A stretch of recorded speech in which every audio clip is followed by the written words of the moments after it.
Honorable Prime Minister is always committed to the speedy growth of the nation. And that is why in the last 10 years, whatever policy and program has been initiated, whatever decision has been taken, all being implemented with quality, with dedication and devotion. As a result, India has become now fastest growing economy in the world.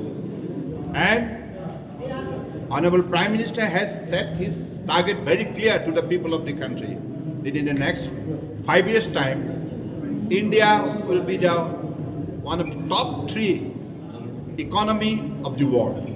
And by 2047, in this Amrit Kal journey, India will become the self-reliant Atmanirbhar Bharat developed country in the world. So with this particular objective,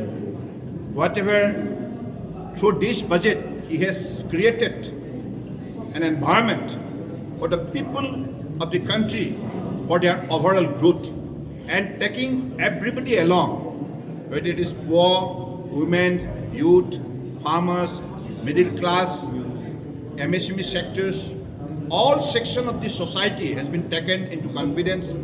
Sabka Saath, Sabka Vikas principle has been always on the top in this particular decision-making approach.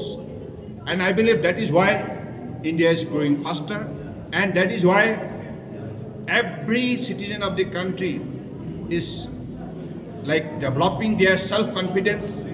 And with this particular empowerment, it is clear that India can now become top developed nation in the world.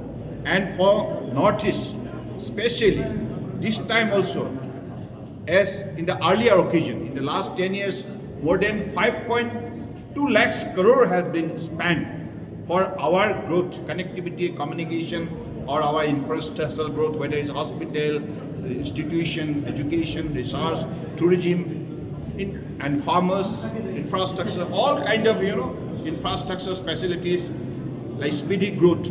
More than 5.2 lakhs crore has been spent so far, and this time also 1.11 lakhs crores has been earmarked for the infrastructural growth of the entire Northeast. And I believe this is how he has proved that he firmly believes that Northeast can become the new growth engine for India.